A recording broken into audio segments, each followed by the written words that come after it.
All right, here's a video for Mr. Kevin in his 73 Stingray Corvette. So we got the motor about ready for fire. Headers are in.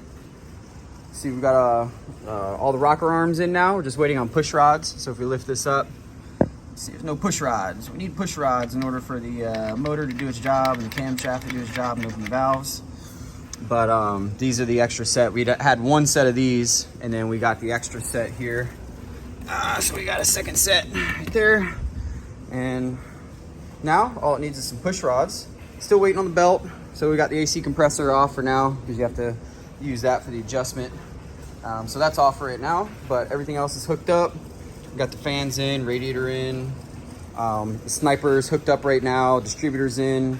We just need to throw a temporary set of spark wires on it, and then once the engine's kind of built out with everything, then I will cut custom spark plug wires. But for now, once we get the valve covers back on, go ahead and pop the spark plug wires on. We can get this bad boy fired up. You can see we have the temp sender for the Holley here, temp sender for the Dakota gauges.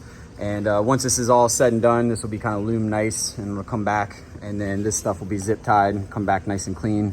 I've already got the wire harness done for the Holley. It comes down here, but it's all loomed nice. Plug and play with the distributor.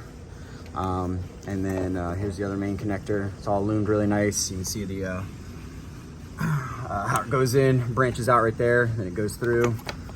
Coil's hooked up. Got a nice lead on the coil. We did the wiring there. So we're about ready to fire this up. Just waiting on some push rods and a belt, and she's good. But obviously you can see there's the side pipes are on it, headers are on it. See there, the collectors. It comes down to the collector part right there. These are the long tubes that come out the side. And he's got a new set of these, but we haven't put it on until we fire it up. That way they don't change color until we're ready. So we'll fire it up with these on it for now. There's also mufflers for those. We've set the ride height, so I've got the blanket on here so you can't really see, but the ride height is definitely way better than it was before.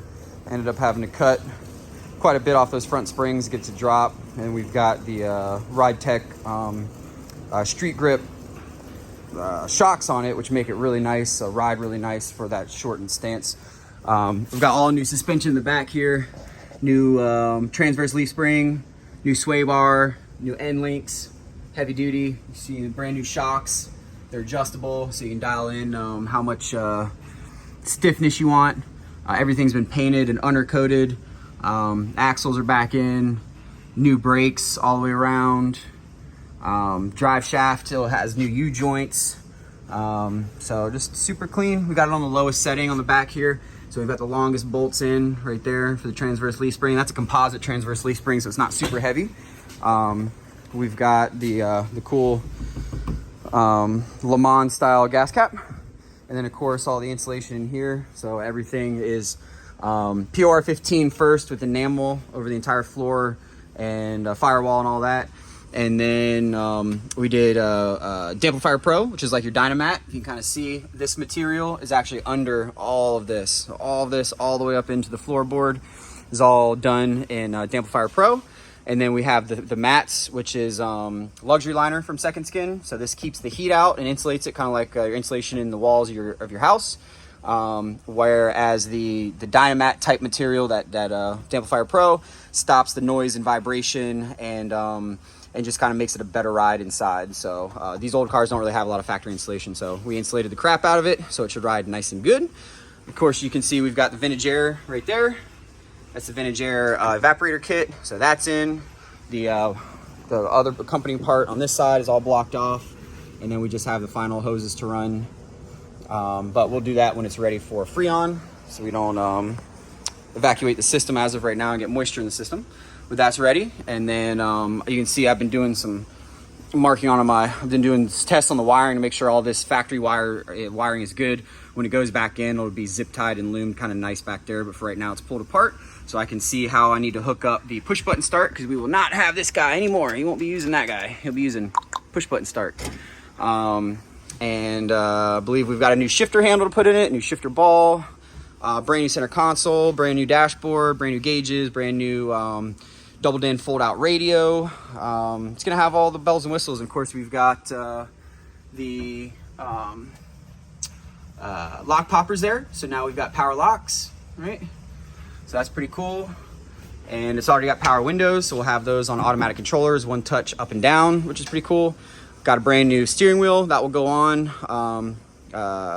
Pretty much the last thing to go on will be the new steering wheel. We've got new cargo compartments, got all new carpet for the inside, all new trim panels, all new weather stripping for the T-tops, a speaker system that runs across the back that's branded Corvette. You can see the temporary fuel wiring coming through there, but this will go underneath the carpet, but that's hooked up so the fuel pump can run. And then we've got the connections there for the new gauges. That's for the fuel sender unit. So all that stuff's been plumbed. The new tank, I don't know if we can see it here. The new tank is in. We had to drop it again and add the rear mount regulator. So unfortunately, without the car being up in the air, you won't see it, but we got the new rear mount regulator in conjunction with the new fuel pump. So it'll return the fuel right back to the tank as opposed to going up to the sniper and sending it back, so you won't have any hot fuel issues. Had to take that in and out a couple times to finish the plumbing for the fuel lines, but that is all done. So we are getting very close. As soon as these final parts come in, we can fire this bad boy up, and then we can finish wiring the interior, assuming that all this works correctly. And you will be good to go, sir. And see if I missed anything. But overall, she's come a long way and almost ready to hear the cool sounds of a small block Chevy.